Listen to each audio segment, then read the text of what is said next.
For thousands of years, the Sacramento River has been the lifeblood of one of nature's greatest migrations, the salmon runs.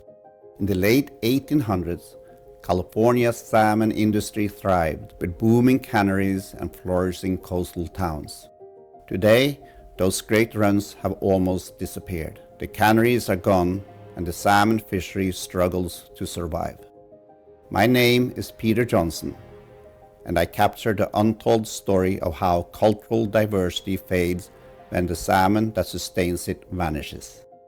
In August 2010, I set out for California, searching for the last traces of the once thriving Sacramento River salmon fishery before it disappeared forever. Just a year after record heat had forced the fishery to shut down, it had reopened, but under strict limits, a fragile echo of what it once was. I walked the piers of Fisherman's Wharf, stepping onto boats with those who still dared to fish. I journeyed into the heart of the Sacramento Delta, searching for salmon in waters that once overflowed with them. What I found was more than a fishery on the brink. It was a story of resilience, a changing world, and of what happens when a vital part of nature's cycle begins to fade. Yeah, my name's Larry Collins. This is my wife, Barbara. We've been salmon fishing out of Fisherman's Wharf here in San Francisco for the last 25 years. My name's John Miller. Been fishing for 35 years, since I was 15. I just used to go fishing off the rocks as a kid, and I'd see the boats go by. I'd fish off the breakwater at the marinas and stuff, and I'd see the boats coming in and out, and it just seemed like it would be sort of an interesting thing to do. It'd be kind of fun. So, yeah, I got hooked on it at a very early age. The salmon fishing, when I was growing up and I was kind of coming along in the fishing business, it was the lifeblood of the fleet. Well, back then the rivers were able to support these huge populations of fish, and I'm sure a lot of it was due to hatchery programs and things like that. And then it just went from being the sort of mainstay of everybody's livelihoods into absolute nothing just within a couple of years. So that's pretty devastating.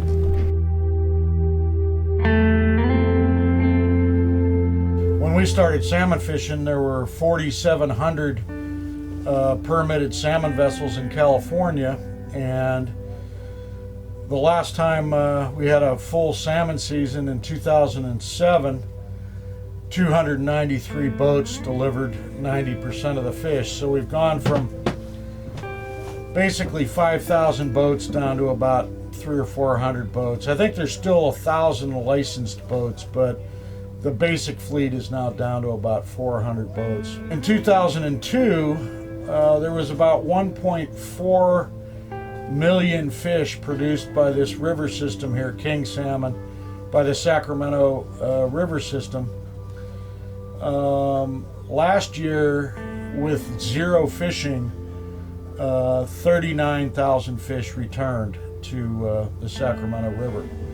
So between the loss of boats, the loss of habitat through dam building and overdrafting the water in the Delta, this commercial salmon industry and the recreational salmon industry in California and Oregon has been brought to its knees.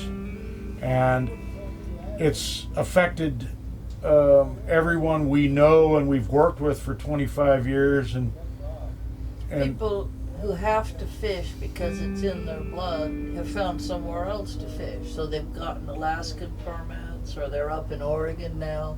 We've lost our community, and it feels very sad to me. Pretty much everybody trolled for salmon in the summer, and it was 5 months, and there was this huge sort of culture, and, because basically for that 5 months, in order to be successful at it, you had to follow the fish, so it was a sort of migratory fishery. So you'd be living on your boat most of the time, and the fish could be in Half Moon Bay for one trip, and then you have to run clear up to Fort Bragg or Bodega Bay, run all night basically and fish in this different area. And you fish all day from sun up to sundown usually, and then you anchor up at night and cook some dinner and have a glass of wine or whatever and go to sleep, and then get up at 5 in the morning and do it again. So it was a lot of time at sea.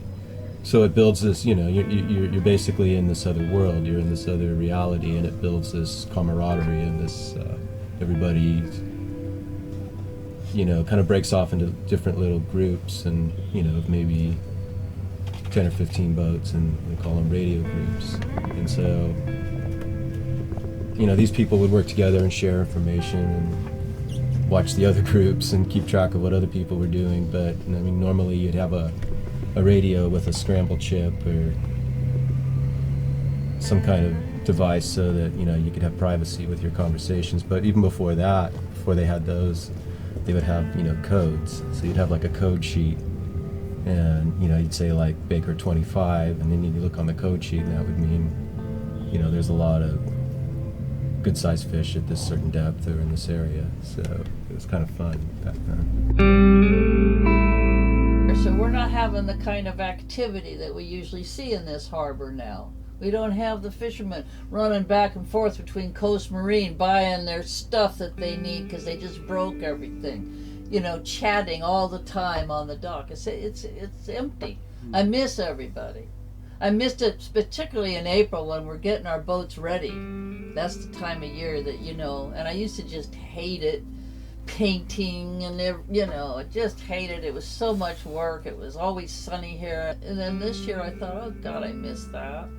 Where is everybody? I don't know. I sort of dropped out of the salmon trolling 5 or 6 years ago because I kind of saw the handwriting on the wall and I could see it declining. And so I kind of invested in other fisheries. I go to Alaska, gillnet salmon in Alaska,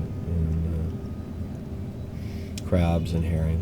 I crew for a guy up in Bristol Bay. Okay. That's the biggest salmon run in the world. Bristol Bay is pretty tightly monitored. It's in pretty good shape, I think. They got their escapement this year.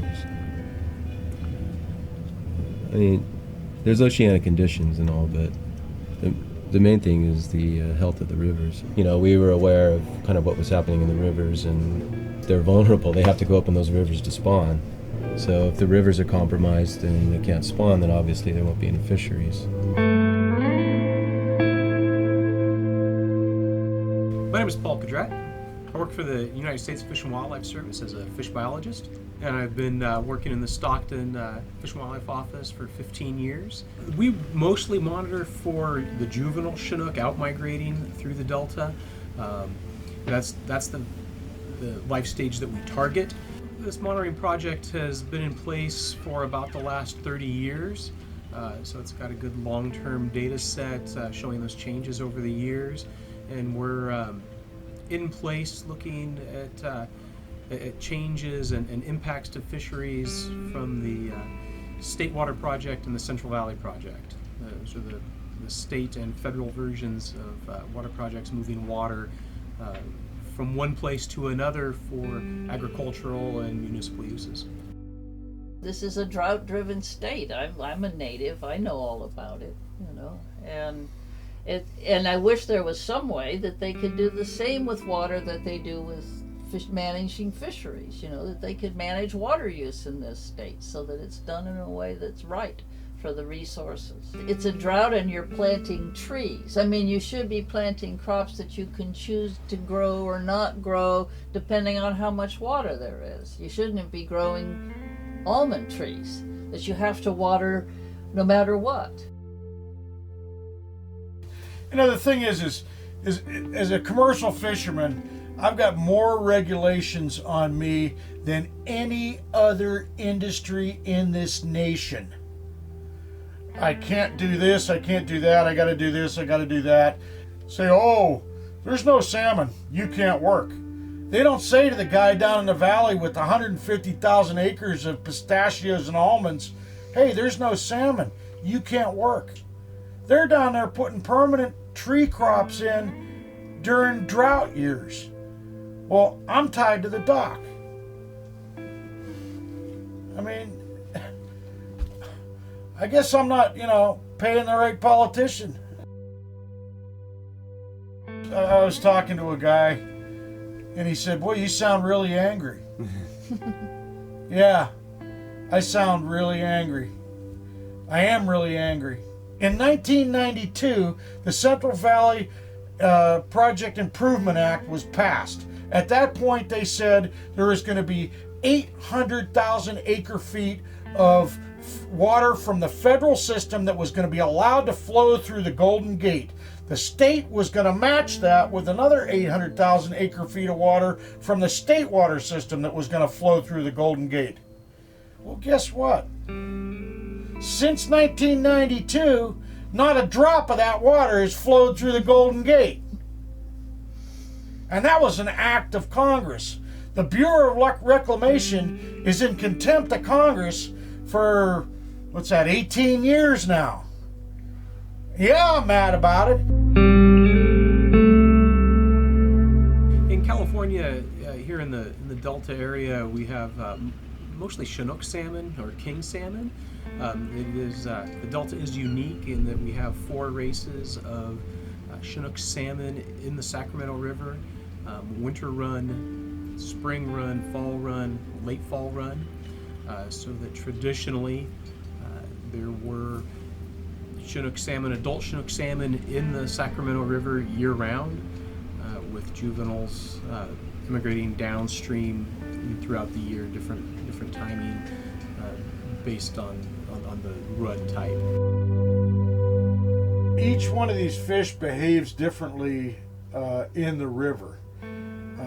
Like the spring run are really unique because they come in when the spring floods are happening, or when they used to happen before the dams, and they would hold up in the pools in the foothills for up to 6 months or even longer, until the rain started again, and then they would spawn and put the spawn in the gravel, and it took about 6-8 weeks for those little fish to get the right age, and then the spring floods would wash those fish out.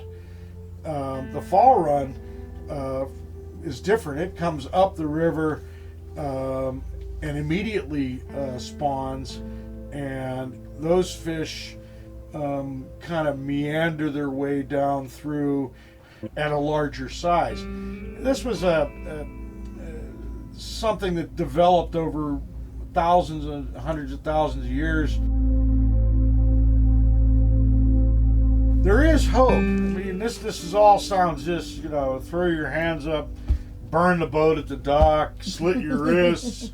I mean, this all this talk. There is hope. And the winter run's in real trouble because Shasta Dam cuts off most of its spawning rivers.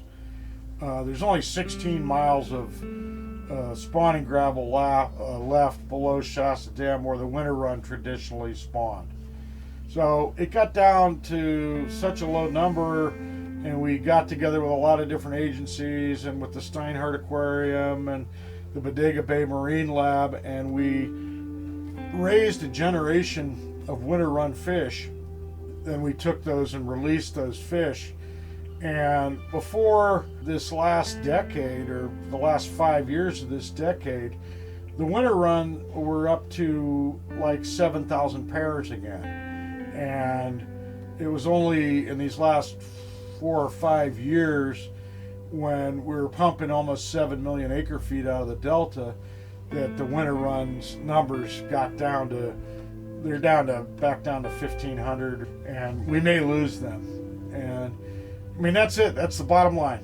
We're going to lose these distinct species of fish if we don't put the water in the river. So today in our sampling, we caught 1 juvenile salmon that looks, according to our race length chart, to be a fall run juvenile salmon. And that's not to be unexpected. There's kind of the low take at this time of year, the low catch of salmon. Our big time of year for salmon, for juvenile salmon migrating downstream, is in the spring and early summer. This time of year, typically many of them have moved past. The data that we collect is used by several state and federal fisheries and water operations agencies, most notably California Department of Water Resources and the United States Bureau of Reclamation, also California Department of Fish and Game, NOAA Marine Fisheries Service.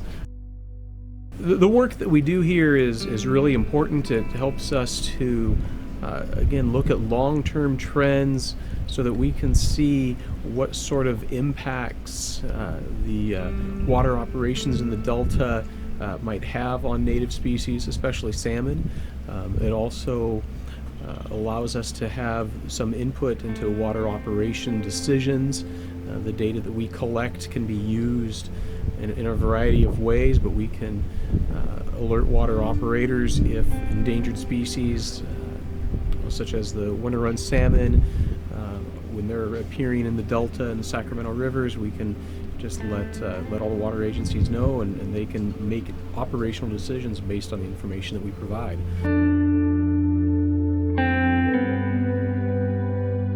Our responsibility as Californians, as human beings, to make sure that these runs of fish don't get extinct under our watch, and that we leave that river in better shape than what we found it, because we know more now. We know more science, we know more what it needs, and if we let the greedy bastards take that water and extinct these fish, it's shame on you.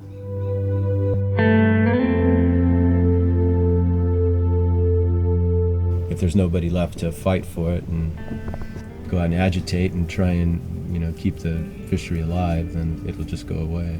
So, and then there's this huge amount of culture and tradition that'll just get erased. But it's just a shame if a complete culture and way of life gets destroyed. I think it's sort of morally wrong to have policies that allow that to happen. They would never let that happen in Alaska. I just came from there.